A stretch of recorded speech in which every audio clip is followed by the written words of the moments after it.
character, not just simply large villages. Right? So, we now have a whole thing called census towns, which is essentially towns or settlements. India is grouped into villages and towns. Now, something which a town can be a town by satisfying these three criteria, or it can be a statutory town, which means that the government of that particular state says that it is a town, which means in India it is governed by something called local government under something called the 74th Amendment to the Constitution of India, which sets up urban local bodies, whereas if it is a village, it's governed by panchayats, which is set up under the 73rd Amendment to the Government of India. How many of you were born before 1992? More than I expect, actually. So, for most of you, these two amendments came up before you were born, but not that much before. Until that time, there was no constitutional structure for local government in this country. Right? So when these two things formed, we now have two ways of governing a settlement, which is called urban or rural. In India right now, we have about 1/7 of the population, 15% of the population, who are living in places that are called villages by the government, but which are large, which are dense, and which are non-agricultural. So the census calls them towns. And since census is the only agency in the government which calls them towns, they're called census towns, as distinct from others which are called statutory towns, which means they're towns of the government of India. So in the last 10 years, there's been a huge growth in the number of these census towns. So much so that in the states of Kerala and West Bengal, the number of increase in Kerala, 90%, more than 90% of the increase in the urban population came from the increase in the number of people living in census towns. In West Bengal, that increase was 2/3. More than 67% of the increase in the urban population came simply from the increase in the number of people living in census towns. And if you go back to, I don't know how many of you paid attention, this part over here, in 2001, that number was 7.5%, which means 1 in 15 people lived in census towns. In 2011, barely 10 years later, that number is doubled, so that 1 in 7 people live in census towns. So what are these things like? If you look at Kerala, it's quite easy to understand why that would be the case, because that is essentially the density map, where one settlement flows into another. If you remember, I used the 200-meter criteria. If I apply that criteria to a city like Trivandrum, I get 1,082 settlements before I actually meet a settlement that is more than 200 meters away from the previous one. Right? But, so what are these census towns like? Are they simply outgrowths of big cities? They are not. Only about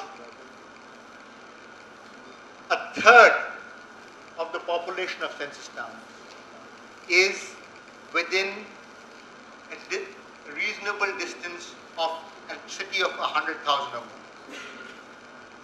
The point that's being made is that these census towns reflect the growth of urbanization in India that is happening from below, from a variety of people who are making their own decisions to move from agriculture to non-agriculture across lots of places around the country.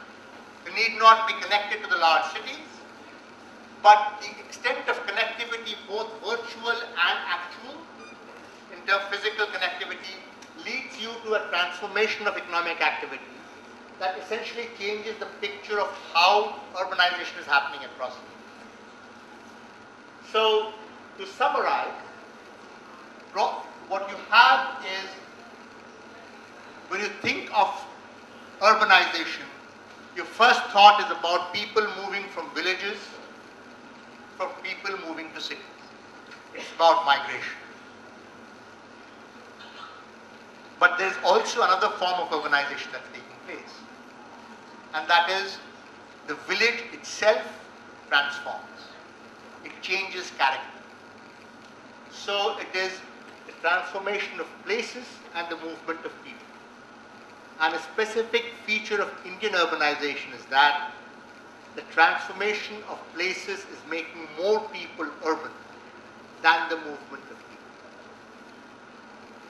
In the last 10 years, about 20% of people became urban because they moved from a village to a city. In the same time period, about 30% of people became urban because the place where they stayed in, which is a census town, a village became a census town. So that's the difference that is between Indian urbanization and urbanization in many other countries. How does this matter? It matters because the policy focus has largely been, as I said, in the large cities. And we understand relatively little on what is happening in the self-grown towns. We focus on the kind of things that... How many of you guys have been to Lavasa? It's a nice big number. How many of you like it? And why do you like it?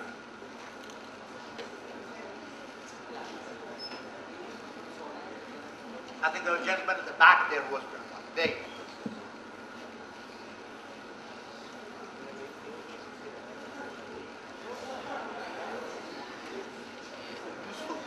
Go ahead. Good afternoon. Yeah, thank you. Good afternoon. Tell me why you like Lavasa. I think when you when we call Bombay and Pune urban cities, and then you go to a place like Lavasa, it's a different. The vibe over there is completely different.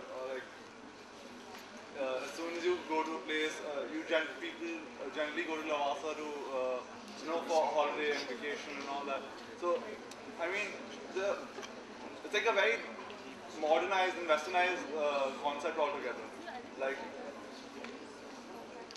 It's like almost, you can say, when you go to a foreign country, you see a certain layout of how their houses are there and how the entire markets are there, and it's very, very similar to that.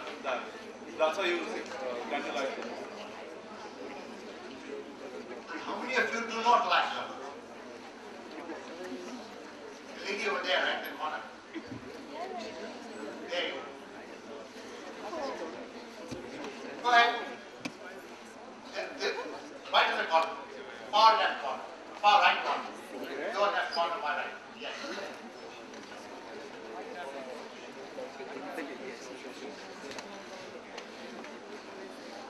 Hello?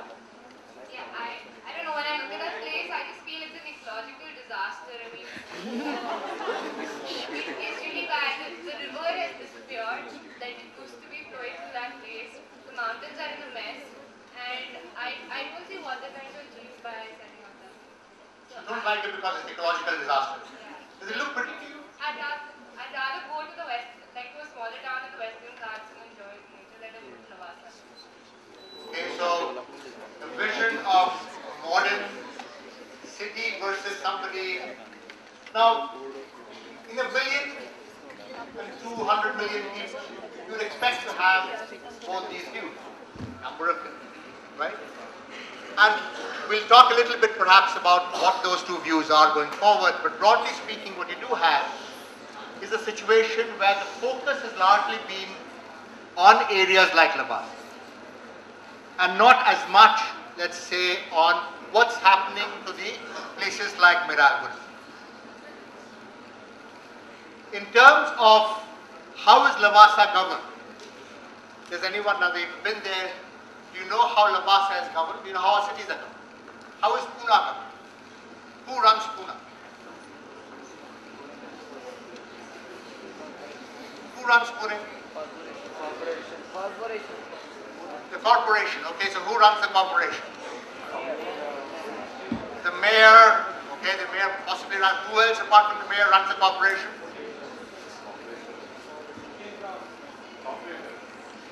The corporators, the mayors, all elected officials. I'm glad you think so. Most of those people don't think so. They think the commissioner of Pune runs Pune, who is a bureaucrat and not elected at all, right? But I'm glad you think the mayor, and I must get back to Mahesh. And how do you think Lavasa is run? Who runs Lavasa? Sharad Pawar runs. Sharad Pawar, I don't think he owns any shares in Lavasa. You guys think he owns Lavasa? Look at that. Poor guy. You're attributing to him things which he obviously doesn't officially know. So, somebody else, not elected. Is Lavasa run by elected officials? Question is, you want to live in a place which is not run by elected. A number of you do. Most of you live in condominium, housing society, not run by elected. Sometimes they are, because you hold elections in these countries. But in many places, there are special economic zones. City of Chandigarh, for instance, a union territory run by an administrator appointed from Delhi, which is not run by elected.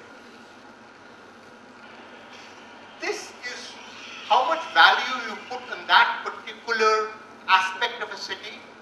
If a city is clean and neat and safe, does it matter if it's not run by elected? Yes. On this specific point, right, I have a question, and I want to draw your work that you've done with service delivery and in your capacity as an India-China fellow of the New School, right? So it's been cited in the literature that the Chinese political legitimacy comes from a model of political economy where service delivery is of paramount importance. That is what delivers political legitimacy. So you can have all these good things like education, roads, infrastructure corridors, and robust administration, as it were, right?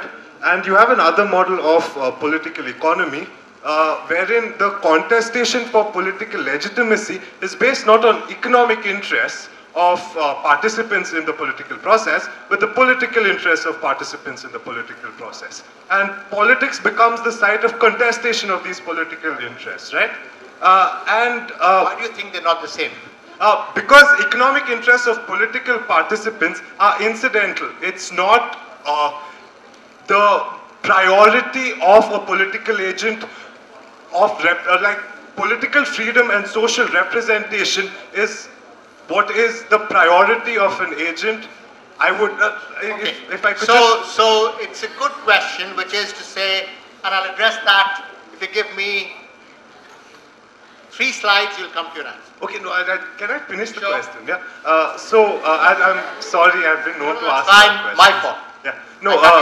Yeah. So you have this situation, right? And increasingly, India has seen this move towards a certain technocratic idea of political legitimacy, and you see it in the political movement as of today. You have technocrats running the government, and because the consequences, they've got the economy down. Some right? Question whether they are running the government. But okay, but they've got the economy down.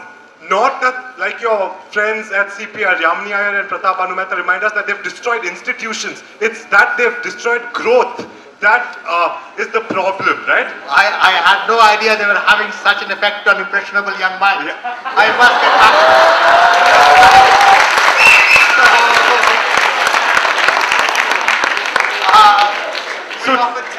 so, to the question, sir. So to the question, and you're seeing that in India as well, right? This move towards a political economy where legitimacy comes from administration rather than a contestation of political interest. Now, using your unique experience, and we can't confront this by saying I'm a Democrat and these are non-negotiable values. As social scientists and as citizens, how do we confront this sort of social movement in most societies? The short answer is that is a question each of you would have to ask yourselves. Each of you will have to make up your own mind about what is the balance that you have between, if there is a choice to be made, economic well-being and political freedom. There is a longer answer, which I said I'll come to in 3 slides. But fundamentally, at the core, democracy is about aggregation of preferences. If the majority among you wish to be governed in a manner that satisfies your economic well-being, but I would argue that it cannot be so, but you may believe it otherwise, but at the same time requires to restrict your social and political freedoms, then that's a choice you make. And I, even though I disagree with it, would have to live by it. Because increasingly, it's your generation and your demographic which is going to dominate the voter roll. And the choices and the views that you hold will be the views that will govern the way we live our life. It's a choice that is entirely up to you. And I'm glad you're reading Yamini and Pratap, because how many of you, apart from him, have actually read Yamini and Pratap? Yamini and Pratap are 2 very fond friends and colleagues of mine at the CPR, and they'd be delighted to hear that the names came up so spontaneously in this hall. But how many others have read? How many of you read the Indian Express, please? It's a paper with almost no circulation, so if any of you read it, it must be off the net. So how many of you read the Indian Express? Okay, that's 2. That's 3 and 4. So we'll, it's an interesting thing. I think both of them they're both very eloquent, and they're both very convincing. And therefore, I would urge you to read them and see what they're saying and what that means for the way you're thinking. But this whole issue about zones which are governed by people other than elected people, special economic zones, for instance, they were supposed to be the big new cities of India. As it turns out, most of them are literally tiny places, which means they're less than 1 square kilometer. And they are almost all located in areas which are very close to large cities, which means instead of forming cities of their own, which some of them are doing, Mundra, for instance, is, but it's an exception. Instead of forming cities of their own, they're actually living off existing cities. So the special economic zones as an urbanization story is not really a story. That's just the point I would like to make in this structure. Now let's come to the whole point of what should be rationale for this. And that is a rationale that needs to appeal not just to those among us who are familiar with the Roman script, but to those among us who are familiar with many other scripts. Right? So what is the rationale for this?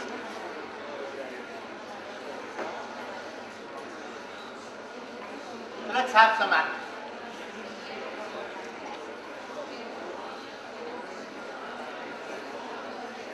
Why have a city? What does it give you?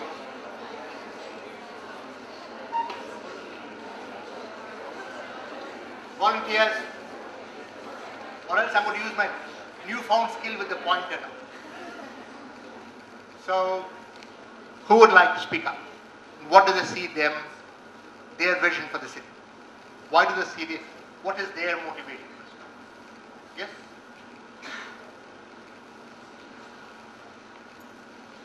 Did you raise your hand? I think you did. Oh, I'm sorry. You may as well tell them. tell us what your rationale for a city is. Go ahead. Why do you think a city should exist? Why do you think a city should exist? Go ahead. Sir, I think it should. I'll ask you immediately after she has answered. Efficiency. Efficiency. For what? Efficient what? Efficiency of the cinemas run on time, the trains run on time, the buses run on time, No, efficient.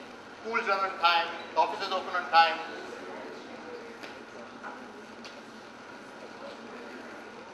Efficiency of what? What do you expect from a city? Everybody put your thinking caps on, right? What are you looking for? So- What are you looking for from Pune? What do you like about Pune? Where do you come from? You come from Bangalore. How long have you been in Pune? 1 year. 1 year. So between the two cities, which one do you like more? Bangalore. Bangalore. Okay.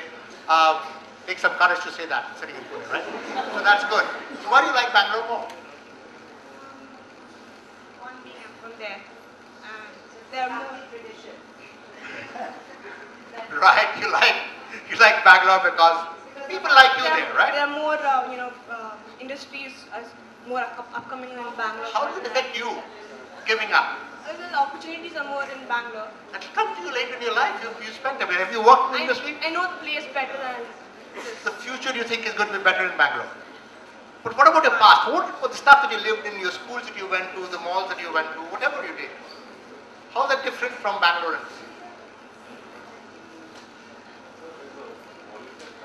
The volunteer at the back, there are two other volunteers right here. So let's go ahead. I'm putting it in a very philosophical way because I think that any city that I would like would be a city that will help me find my identity. In the Have you sense, find your address? Pune help you do that? Sir, I'm from Delhi, okay. So as far as Delhi Delhi, doesn't help you. so because it's not about that. It's just that there are certain things that discourage you to be in that city. For say, crime rate is one of the reasons. So when you're in Pune, you comparatively you feel safer here. You do. Yeah, I do feel safe here. How can you feel safer in Pune as compared to wherever you came from? Delhi is a bad city. Right? Good. Sir, obviously I have my own No, emotions attached to the absolutely. city. Perfectly good reason. But I think the city, an ideal city wherein I would like to settle and be in It's my a place life where would you can be yourself. Yeah, I can be Okay. myself and I feel more secure about myself. Perfect. So for me, Where do you come from, by the way?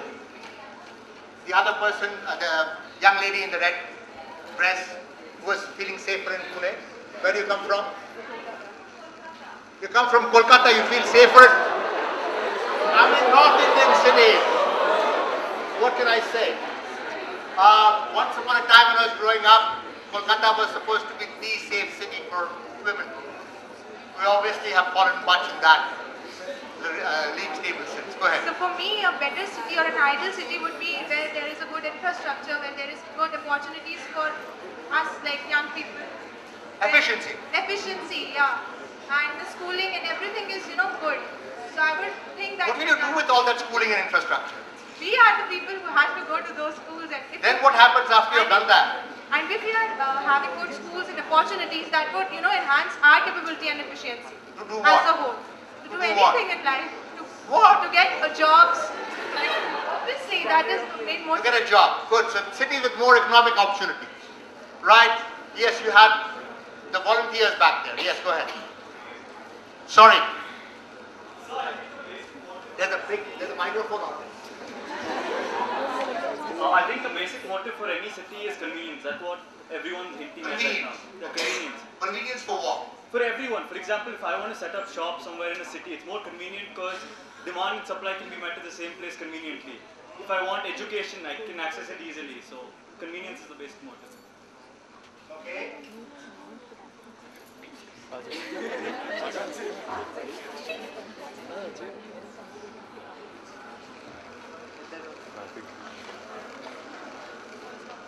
This side of the floor. Yep. Somewhere there in the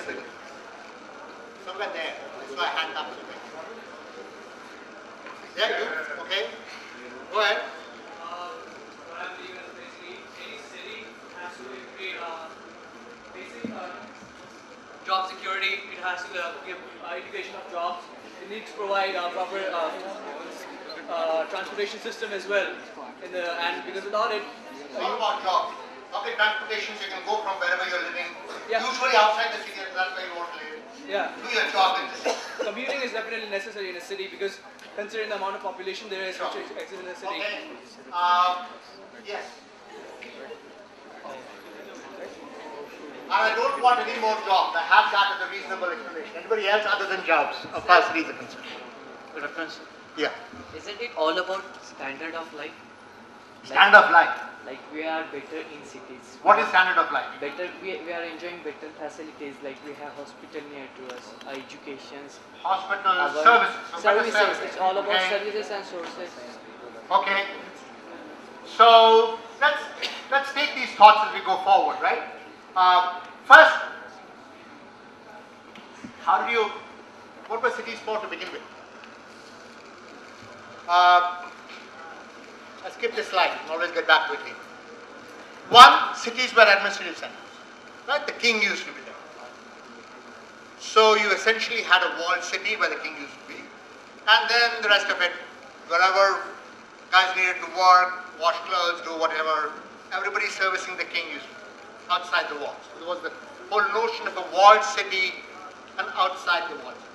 Not a notion that's peculiar to India. It's actually quite common across history and across continents. Then came one big change. Cities became training centers.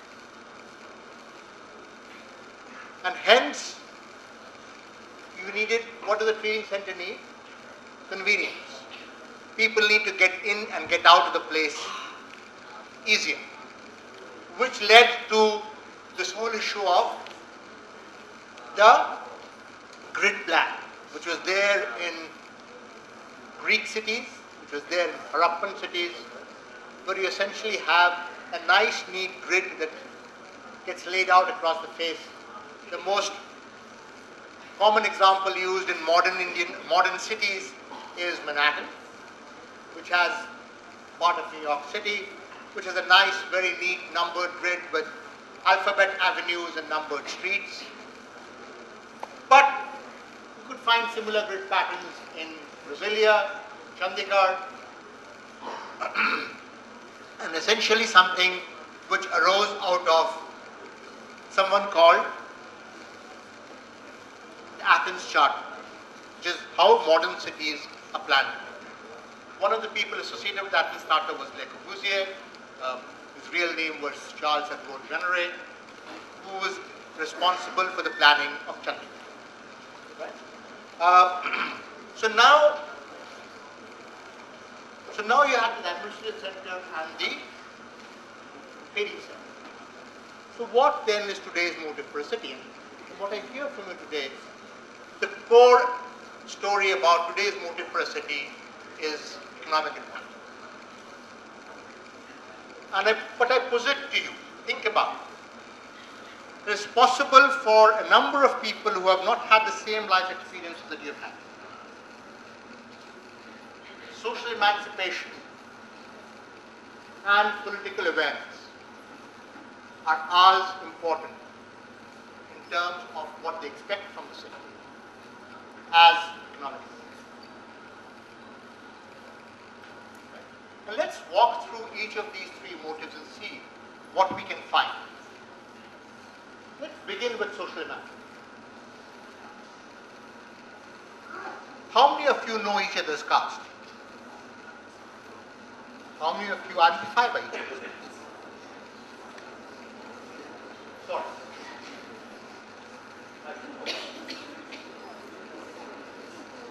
While I'm going through this unsettling stuff, why don't you think about how many of you are able to recognize a caste from a name?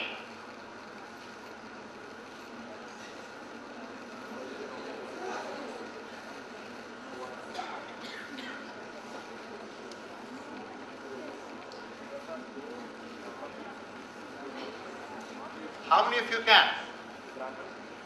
None of you can? You can? Reasonably? Okay, that's one. I'm going to ask you to do so, so don't worry. That's 2, 3, 4. There almost seems to be a reluctance to admit it. Given the way that this 1, 2, 3, 4, 5, it doesn't seem to be the right thing to do. And yet in the villages, that's exactly what everyone does. The fact that you cannot be identified, the fact that people choose not to, the fact that people think it is not the right thing to do so, is actually an emancipating experience for many people.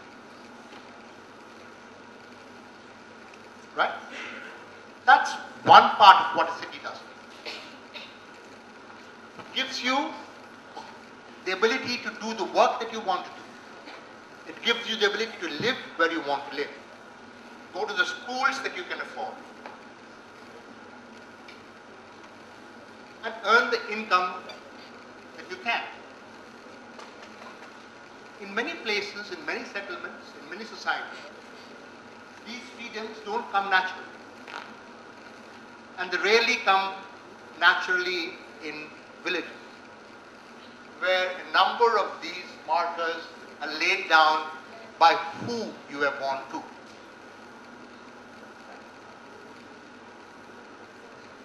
You have to deal with crime. And this is true as well as for residents, as well as for temporary persons. What about public spaces?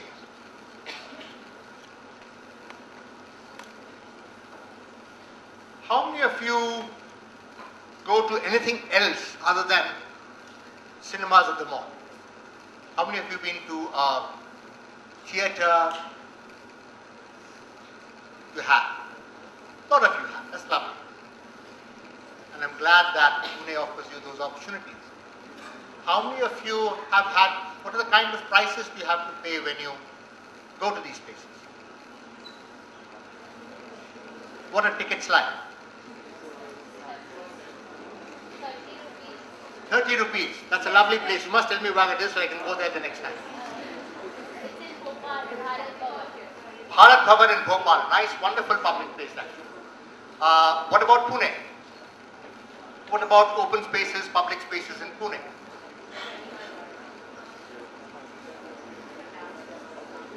So let me tell you about, what do you guys think of the opera? Do you think it's a big elite thing, or do you think it's a big thing for the masses? How many guys of you have ever thought about what you know what the opera is anyway? What is it?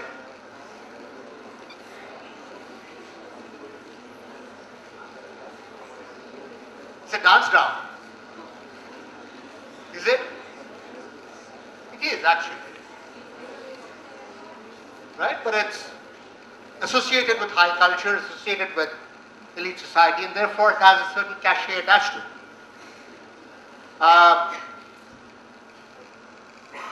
Something like a Bengali Jatra and opera is conceptually similar. So there is the state opera in Vienna. Tickets for the state opera in Vienna, usually about 70 euros. At current prices, that would be about 6,000 rupees. Right? But before every performance, 2 hours before every performance, the State Opera opens its ticket counters to people who have stood in queue. They get standing places only. Go up where people sitting down, and there are places which are kept aside for people to stand. Those standing places are given out for 2 euros. So if you like the opera,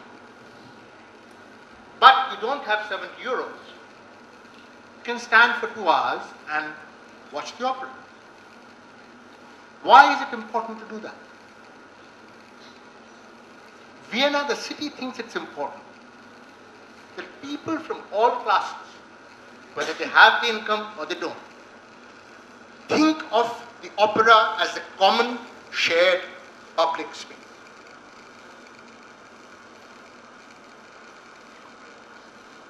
The ability of cities to provide such common shared public spaces is an important part of city living.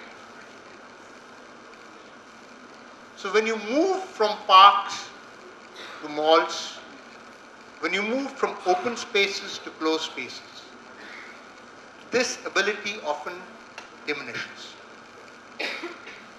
And it's an open question as to whether that actually diminishes the nature and the benefits of a city. So, similarly, public transport. You are from Kolkata. You take a bus? You're in Kolkata?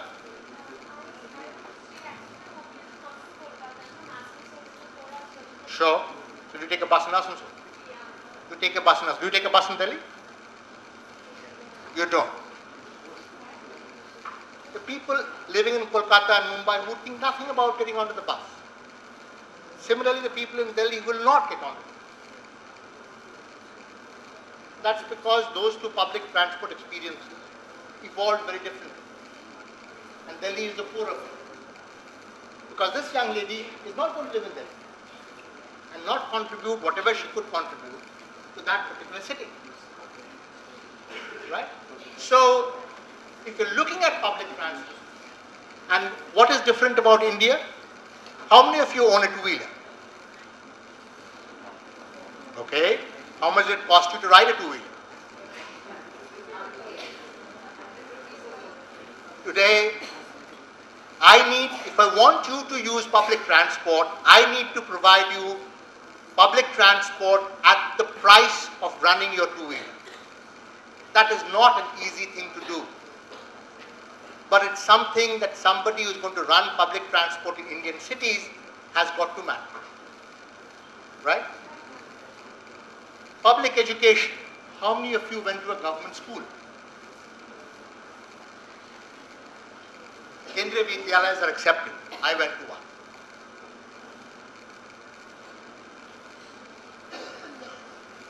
In the US, in Europe, I would see almost every hand go up.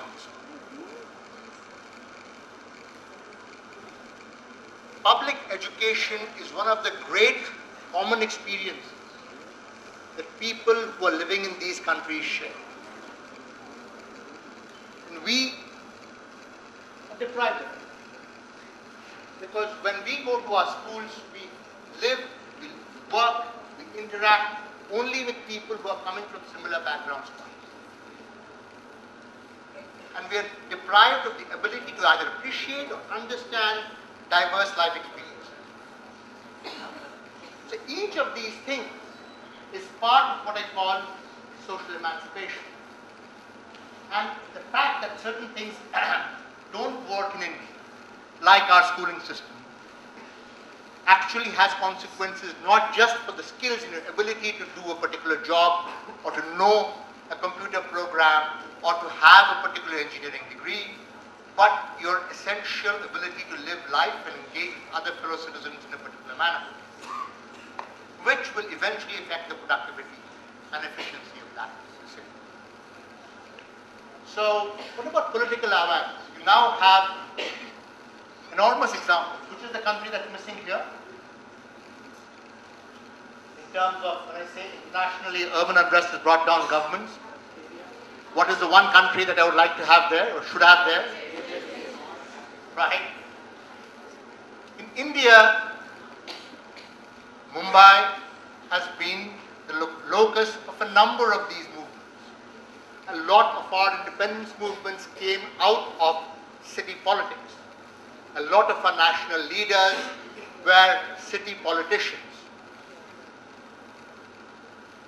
However, now there is very little that is left of that, largely because corporators and mayors do not run cities, except outside the states of Maharashtra and Gujarat. In most other states, the elected officials of the local body have very little to do with the running of that And therefore, obviously, the political spoils, the political games, the political contestation takes place in different places. So when Delhi put together its master plan, and it was a traditional master plan which separated workspaces from living spaces, what happened? And Delhi, as she will tell you, is mixed. There are shops in residential neighborhoods.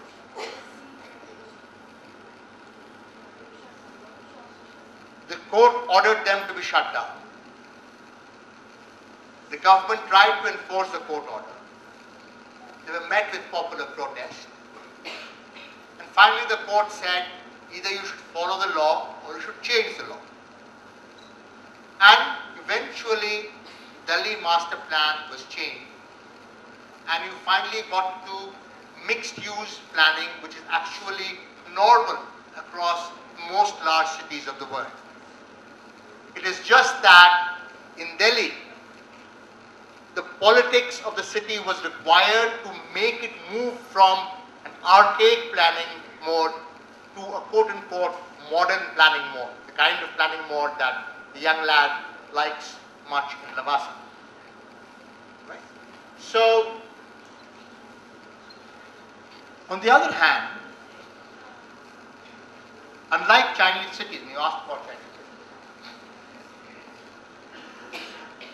no city in India manages its own land. Most of the land is managed by the state government, not by the city government. So the development authority would actually sell the land and then decide what to do with the money. In China, the same thing happens. The city government sells the land and decides either to blow it up and buying Mercedeses for their offices or to put in better roads and sewage systems. It will vary from city to city. In Delhi, for instance, today the Delhi Development Authority is sitting on 20,000 crores of cash in the bank. But the Delhi Jal Board does not have resources to improve the sewerage systems for the new colonies that have just been regularized. That is possible when you're separating out different functionalities in the city. And that is another characteristic of the city, of Indian cities. Now, why is politics important in this? Because that pot of 20,000, to control that pot requires you to control the Ministry of Urban Development, which is politics at the national level. So you're separating out the level of politics from where the resources are generated. So the contestation is taking place outside of where the real issues are arising. And that is what makes it difficult for cities to function, because people are not negotiating about choices to be made that will affect them. Because those choices are being made by chief ministers and by prime ministers, and not by the mayors and the corporates. I said Maharashtra and Gujarat are somewhat of an exception. Let me now turn to economic advancement. First things you need to ask is, whose economic advancement are we looking at? What kind is the nature of what economic activity in the city? And if you look at that, you find that a large portion of the economic activity in the city is actually, as I said already, not so much your formal economic activity that where you will find your jobs, but if you look at this particular graph, it gives you the share of people in formal and informal sectors, and you find that even in manufacturing, a large portion of the employment that is actually there is in the informal sector. Right? So, and this is true as for men as it is for women. Of course, women, there's a large informal and private households, but it's actually not that large a section of the labor force. So, what you have here is, except for government, and financial intermediation. Most of the other areas is dominated by the informal sector. How do we then go ahead and create space for that kind of economic activity? Can you preserve functionality without making it unacceptable to the gentleman who likes lavasa? Right? How do you preserve functionality without destroying informality?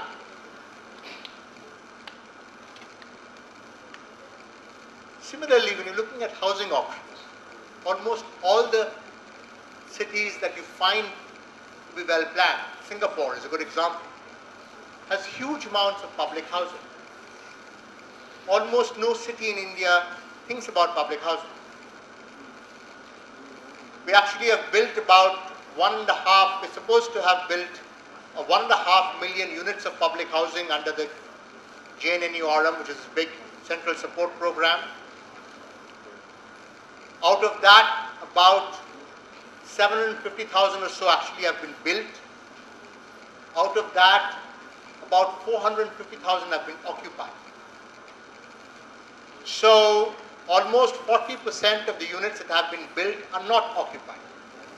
And why do you think that is the case? If there are all these people living in slums who are desperate for a house, why is it that they don't want to move into a brand new house that has been built by the government? So one is they have the social circles. What has become a source of income? If they're not living in them, if nobody is living in them, that's not a source of income. Yes? They can't afford it, the standard of living. They can't afford it. It's possible that they can't afford it. When you go to the relocation units in Pune, for instance, I'd urge some of you to go there, you'll find that they've moved into larger apartments, which are standard size 260 square feet. They have new electrical appliances. The electricity bill is now much higher than what it used to be. The commuting costs can be much higher, especially if they are located on the periphery of the city. And they might not even have public services. For a long time, the relocation units that were built in Delhi did not have access to water and sewerage. Whereas if you're living in a slum in the city, you may have access to a number of those things. So when you're looking at public transport options, the question is, are you building them to rehouse them, or are you actually building them simply for the purpose of building houses? Because there is a contract to be had, there is money to be made in executing that contract. Similarly, question therefore is it possible for us to make rules to deal with informality? That is something that we have to think about as our own city. Right?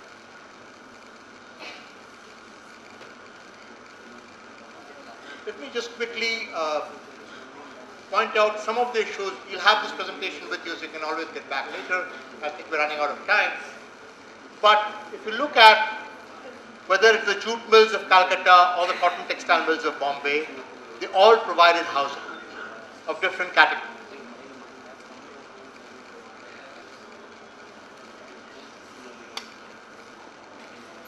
What I will propose to you, broadly speaking, is that when India became independent and we tried to build cities like Bhubaneswar and Chandigarh and so on, we didn't succeed. And it is a good thing that we didn't succeed, because we were able to preserve the functionality of cities which actually produced all the economic activity whose fruits we're enjoying today. So what we have is, because of democratic reasons, the functional considerations, just like in the Delhi case about the ceiling, it overrode the restrictions that were put in place by planners. And as a result of which you had Indian democracy, which led to big cities, 4 cities, disempowered cities possibly, but functional cities. The question now is, as we are changing, one big change that has happened is previously land was not very valuable in the city, as the lady over there said from Rudra.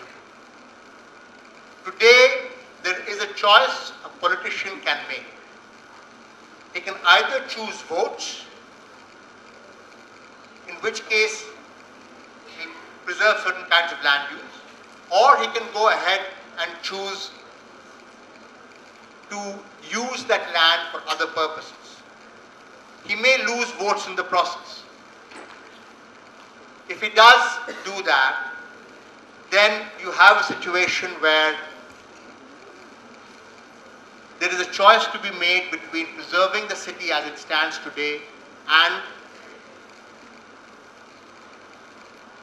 essentially a tension between real estate interests and economic interests of that city. So, what you now have is essentially what we call the end of benign neglect. To that extent, can you destroy the functionality of a city if you're going to attack its infrastructure? This is a question that has to worry the Indian people who are planning or designing the Indian city going forward. And one of the main cases where that has been played out is, for example, the redevelopment of Dharavi, which has not happened for a very long time for very good reason. I'm happy to talk about that in that sense. The implication of this kind of structure is two things. One, the question is, must cities of countries like India necessarily be big and poor? When you think about this question, you have to go back to see what New York was like in the 1930s, what Tokyo was like in the 1950s, what Singapore was like in the 60s, and Hong Kong was like in the 70s.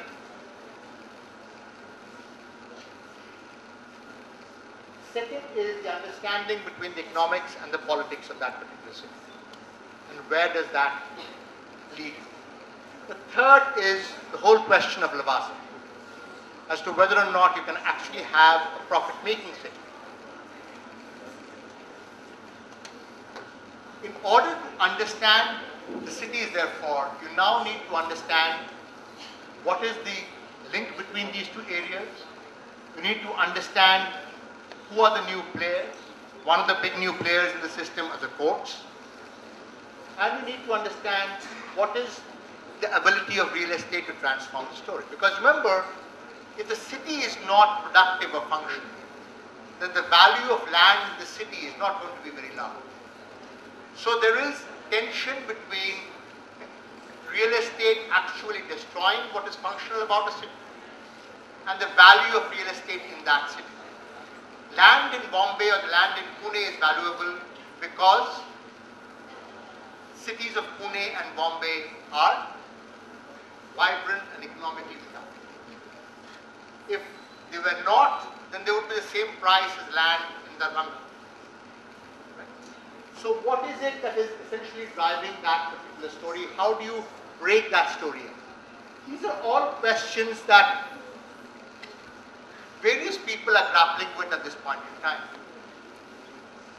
And it's not with stuff that I have positions on some of these things. But these essentially are the questions around which you frame how you look at the Indian city.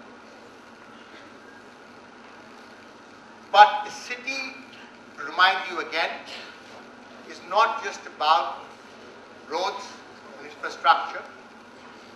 It's about what that road and infrastructure does to the people who are living in that particular city. And in many cases, you'll find, like Singapore, that it doesn't really matter very much for the people who are staying there as to whether they're able to participate in the decision-making process of that particular city. On the other hand, you'll find equally cities like New York or London, where it matters a lot to people as to what they are trying to do actually enables them to drive the city in which way we must want it. The choice, as I said, is yours. Because it's a choice that you guys will make in terms of the kinds of cities you choose to live in and the kinds of, they decide to go to the voting booth, whom you decide to vote for, all of those issues. In India, unfortunately, there is one issue that will stay with us for some time, which is the cities are not yet run by truly elected governments, except, as I said, perhaps in Gujarat and in Maharashtra, and not even then. But once that starts happening, and I think it will happen more and more, you'll find that these are the kinds of choices that you need to make as to what is the balance of those three: social emancipation, political awareness, and economic advancement. What is the mix? What weightage you put on each of those three notions about the city that will drive the way you look at the city. It's already 4 o'clock, so I don't want to tax your patience any further.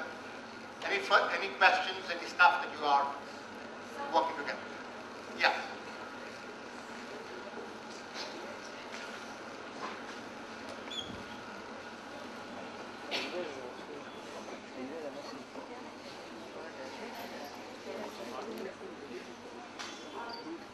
Actually, I have a question that's important.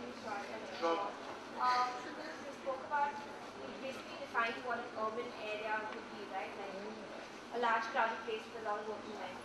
So I was wondering, this was sounding like a feminist, why would there be an exclusion of working women?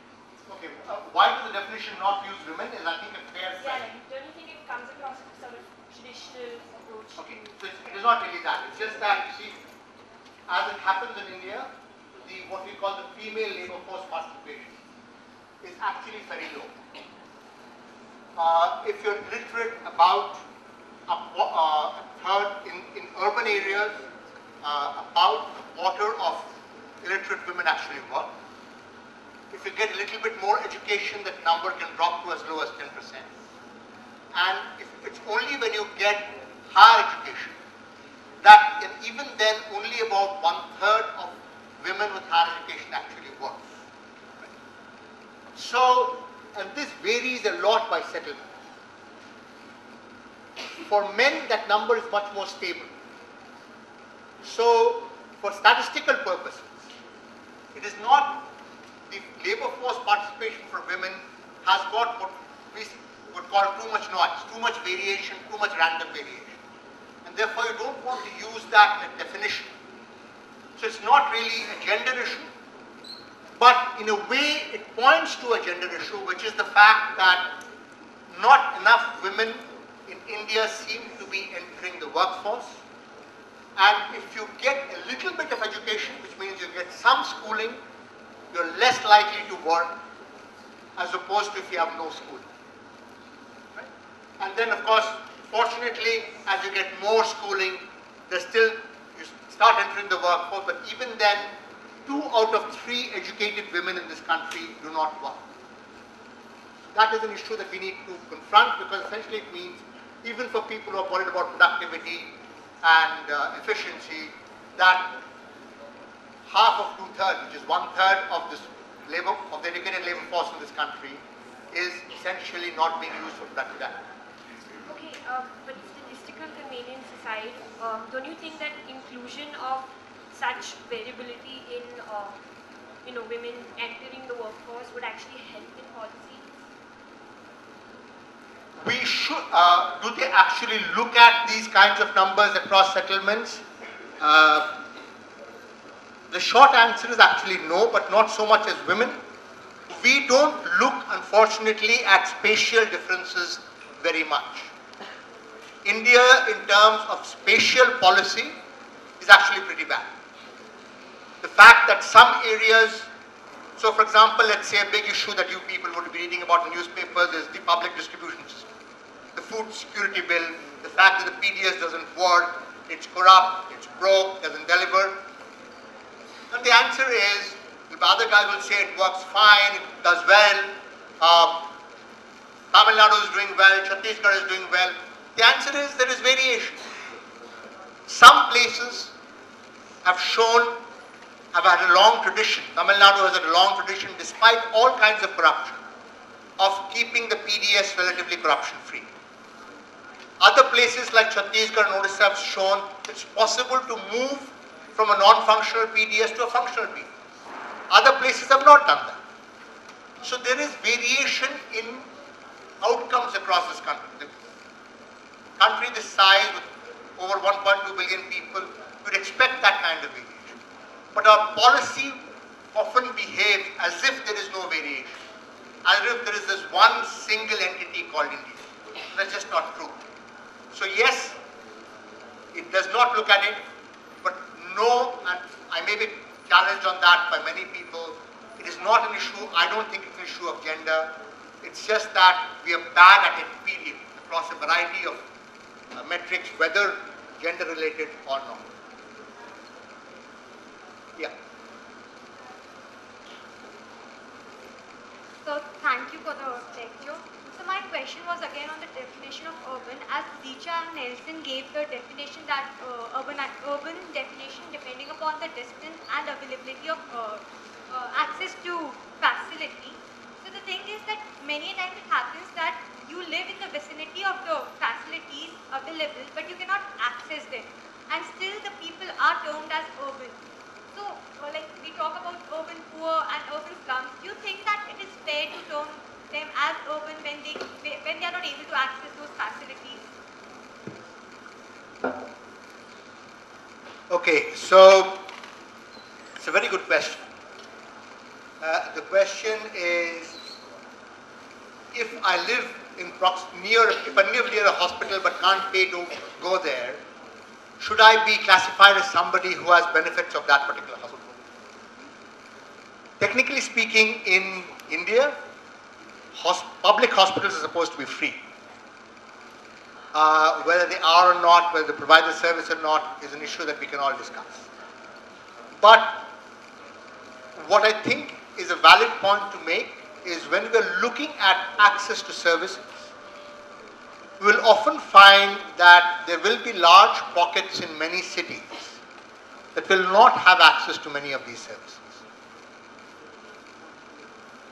If you look at, for example, the surroundings of these 5 major cities I spoke about, Mumbai, Bangalore, Hyderabad, Chennai, city governments benchmark themselves to Mumbai and try to provide a certain level of service. In the other states, this is a function of the state government, and therefore people cannot put pressure on their local governments to increase their level of service. So whether or not people have access to services because they live near them depends a lot on what the politics of that particular place is. I think 3 more questions, right? If there are 3 more, yes, go ahead. Oh, sorry. Check. So, specifically considering India, its urbanization is because of lack of infrastructure in other areas. Is that leading to urbanization? Or we are not truly urbanized in all parts, like standard of living and all that condition, because we don't have enough infrastructure to completely facilitate that process. Okay. If your supposition was correct, then Indian urbanization would be driven more by migration than because people move out of places with no infrastructure into places with more infrastructure. As it happens in India, migration plays a relatively smaller part, an important part, but a relatively smaller part in the urbanization process. So in that sense, in a very specific technical sense, Indian urbanization cannot be said to be driven by a lack of it. That said, does it mean that what we call a city in India is the same as a city in many other countries? Perhaps not. For example, in many other countries, underground sewerage would be an essential feature of a city. In many Indian cities, there is no underground sewerage. So you could say, well, that place, even though it meets all the other criteria, doesn't have the facilities to be called a city. It's an argument. At the same time, I must also point out that today the Bill and Melinda Gates Foundation is spending many millions of dollars trying to find out whether it's possible to treat wastewater without underground sewage. Because underground sewage is a particularly energy inefficient way, an ecologically invasive way of treating wastewater. Right? So maybe if such things come about, Indian cities will be able to leapfrog over other cities. And the fact that we have not invested in this underground sewerage is going to prove to be an advantage. What is called a latecomer's advantage in technology. I don't know. So there are ways in which you could play both those answers. Here and then here, so that we can. There's been a lot of discussion back there in that little group over here. So one of you must have a question in this little city over here, right? So I'll get around to you guys one of these after these two. You can start thinking about what you want to ask. Thanks a lot, sir, for the talk. My question is actually coming from getting a little trained from economic history, and basically a lot of scholars working on the life of cities and how cities have been dying. I've particularly read works of Edward Glaser and Dudley Baines, who have worked particularly on how European cities. France, the City is a good book. You guys should read it. Yeah. So my question is that when you say that core cities and the growth of these cities are actually falling and they're more or less stagnating over a period of time, isn't that more or less an expected outcome? You'll see that over a period of time, the way we're measuring growth, and my question is more towards to say, what do you call it as growth? The growth of a city. So isn't it that the indicators, what you're looking at for a certain class of cities, should be changing over a period of time? So these core cities should be measured on different measures of growth than what you're looking at cities which are in that developing phase. So isn't that, even though it's a complicated way to go about it, but isn't that more ideal way to go about when you're looking at growth measurement across cities, or different classes of cities? Two kinds of questions. One, did I say that the big cities are dying? No. Right? And secondly, did what we put up together, the growth of population, is that a good measure of whether or not a city is growing? Let me take the second first. In a country like India, which is still relatively, with a lot left to urbanize, the ability of a city to attract people would be, I think, a reasonable measure of whether or not the city is succeeding. So in that sense, if you're looking at Glaser's work, the reason that he has to evolve different measures is because he's living in a country which is already almost completely urbanized. And therefore, the ability of cities to actually attract people becomes, in the same way that women's labor force participation in India becomes a noisy measure, it becomes a more noisy measure in a place like the US. Except, of course, when you have really large movements. For example, the halving of the population of Detroit since the 1950s. So, what measure you use obviously is dependent on the context that you're actually in. Now let's come back to the first question. Are these cities dying? No. Because as I said, even though the core city, even if Mumbai and Mumbai suburban are not growing, Thane and Raigad are growing. Similarly, Delhi is not growing, but Gurgaon is growing. And what does Gurgaon depend upon? Gurgaon doesn't depend upon Delhi in the sense of the way you'd expect a city to depend upon to be a satellite city of Delhi. But it does depend upon Delhi for a very critical part of its existence, which is workforce. The young people who staff the booming service industry of Gurgaon essentially come from Delhi because it's a large pool of educated people. The manufacturing part of Gurgaon, which was put in place by Maruti and has since evolved quite substantially, will be more de-linked from Delhi because they have evolved to be an independent city of its own. So, and there is discussion as to whether you can think of Delhi, Gurgaon's growth as being driven by Delhi or not being driven by Delhi. Who is the engine and who is the coach? But the fact that regions like these essentially allow for growth to happen is still true. The difference that happens in between the US and India is, in India you now have over 100 places with more than 500,000 people. So there are lots of places where you already have sufficient density, the kind of thing that Glaser talks about. So there are lots more candidates for this particular growth. They take. Whereas in the US, that number of candidates is actually relatively small. So you get a different spatial pattern of urbanization. But the underlying mechanics of Glaser may still operate.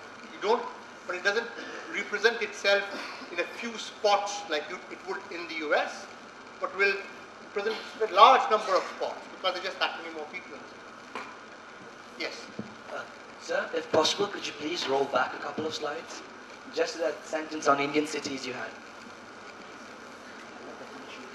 So, slide on functionalities of the city. Yeah, behind us. Now, yes. Yeah. Indian democracy led to big, poor, disempowered, informal, but functional cities. Do you think, with all your experience and knowledge, that in the long run, are just functional cities sufficient for the sound economic development of India? The question is this what we call a stable equilibrium?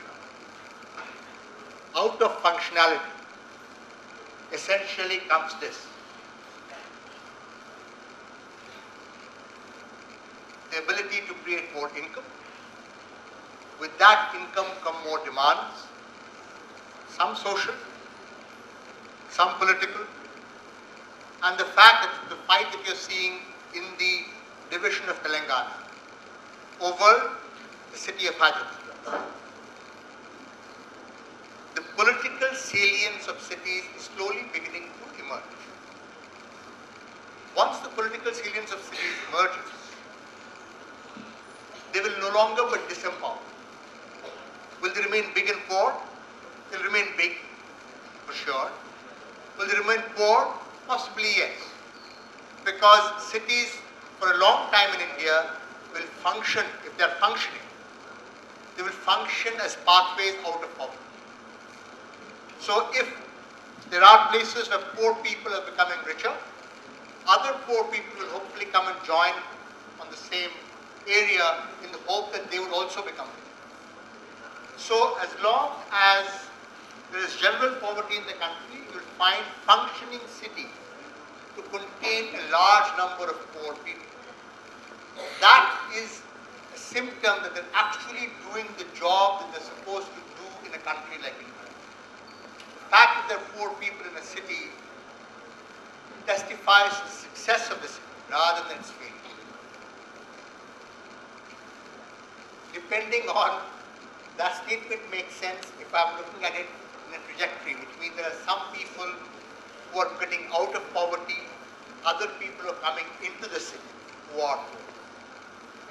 But if the people stay consistently poor, obviously what I'm saying is not correct. So you need to see the city dynamically over time to see whether this will eventually change or not. I could have said the same thing about New York in 1910. Since then it has changed. Yes, now can we have, I'll come back to you in a second. I need a question from here. Any one of them. There's a lot of discussion going on. I'm sure there's something that you guys were discussing about. So it's completely unrelated to what was going on. No question? Yeah? Well, were you part of this discussion group or are you just in the same city? Because you're less than 1 seat away. What about some other citizens of that?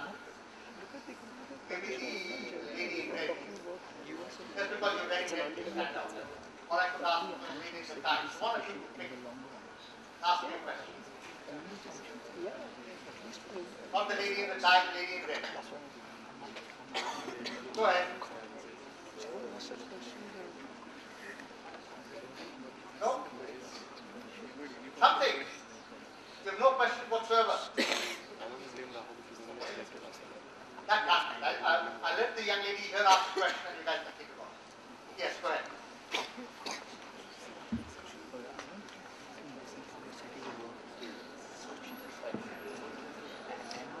Good afternoon, sir.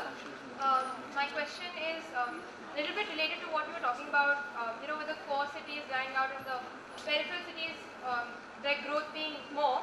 So, I mean, as we see, most cities in India are not planned. Like Pune is not a planned city.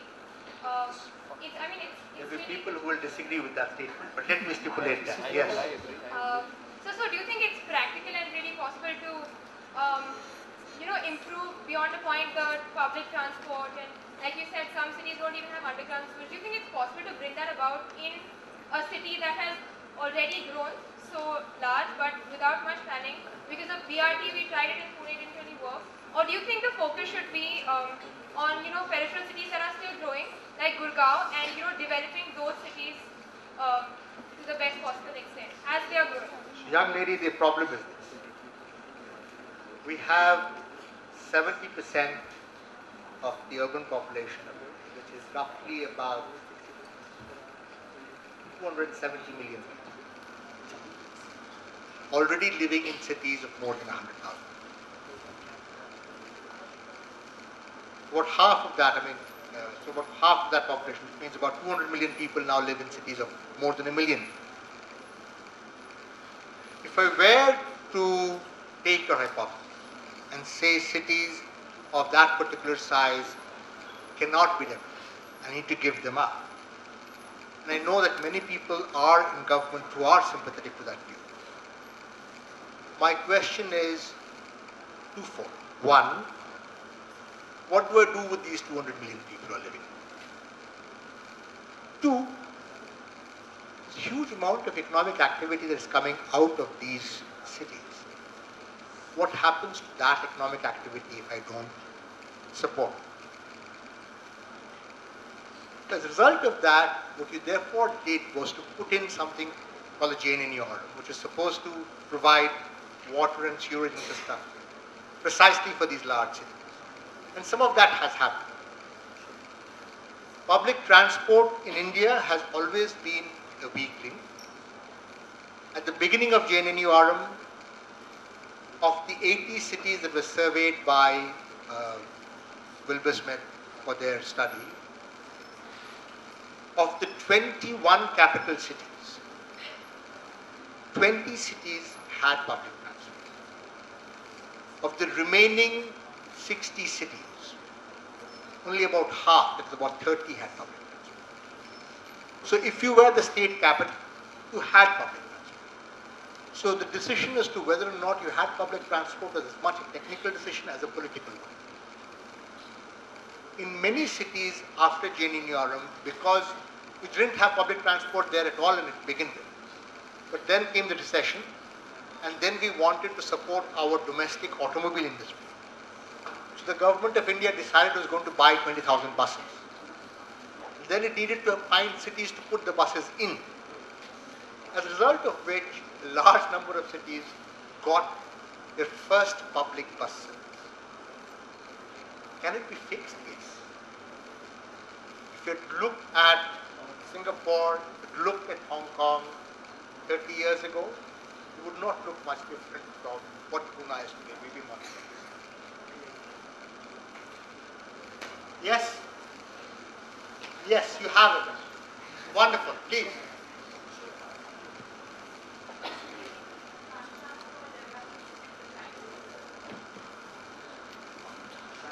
You wait for the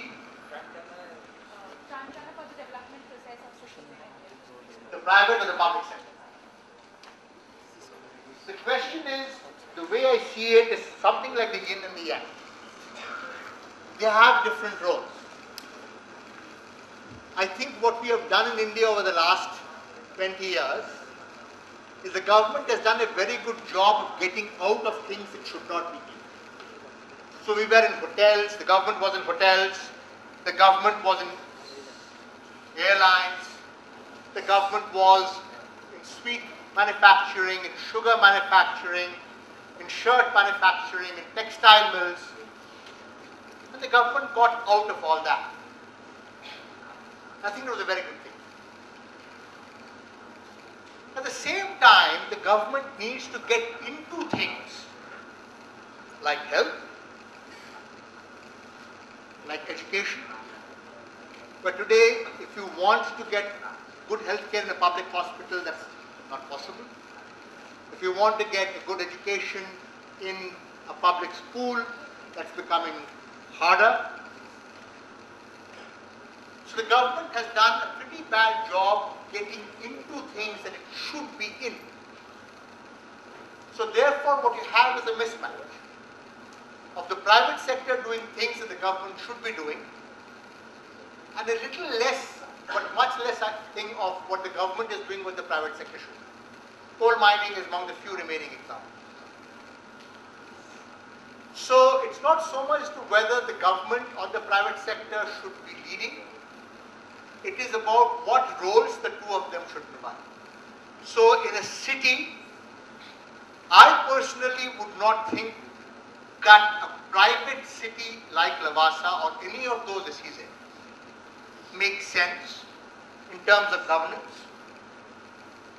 Because if I am a private company running a city, then I don't look after the city as a whole. I look after what the interest of the company is. Because that is what the job should be. The private sector, I often say, is a very hungry and rapacious beast. But it is precisely because of that hunger and rapaciousness that it has the energy and the momentum to drive the economy. Right? But at the same time, you need to direct it in a particular fashion. And that is where the role of government comes in. In our cities today, the government is not playing its role. And the private sector is therefore coming in to fulfill its role, whether it's in providing a variety of public transport services. Almost all your paratransit services in Pune, where your autos and structures are all provided by the private sector. They're performing a public function. So a lot of things that is happening, in my personal opinion, is a mismatch between what should be done by the private sector and what should be done by the public. And if you get that mix right, then yes, things work. We have managed to make things work even while we got the mix wrong over the last 10 years. Time will tell whether we can continue to do so, or whether we actually need to fix this imbalance before we can go forward and get back to what we saw was our, 10% rates of growth that you considered normal when you were growing. Thank you.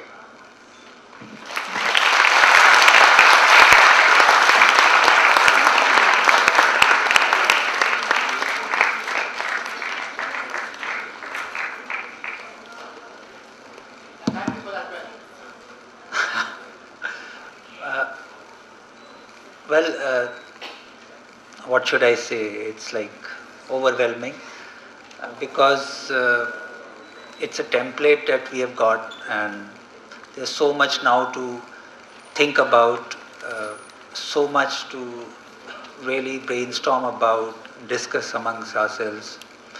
And we are really grateful, sir, for giving this opportunity, listening to your thoughts. Before I sort of conclude and officially thank sir, I'd like to say a few things based on my experiences in sort of studying about cities. A lot of these ideas and a lot of these concepts and the frames that get developed as to how one should look at cities comes as an act of, as an outcome of retrospection. So you go back and you look at the big picture, you look at how great cities have evolved over the years and how they have grappled with certain challenges. And as students, as young students, I would urge you all to look at some of these things, particularly manifested in period literature and also films that have been produced about great cities. And when I was sort of thinking how should I conclude and what pointed statement I should make, I was sort of struck by this famous song which was, I think, which was written for a movie made in the early 50s that about Mumbai, that Ye Dil, it's something, है दिल है मुश्किल जीना यहाँ जरा हटके जरा बचके ये बम्बई मेरी जान. I think most of those struggles we are still grappling with those familiar problems of jobs and unemployment and housing situations, conditions, and this sense of like being in the 21st century and then sort of looking back and sitting up and trying to create a conversation about these things. It's amazing, and I think we should be doing this more often because you are the ones who will be leading this country, these cities into the next so many years, like the next 50, 60 years. So once again, thank you very much. Thank you, sir, for being a part of this. I think they've loved your talk and loved this interaction. So thanks so much, and we'll have many such events. Thank you. Thank you so much. Bye.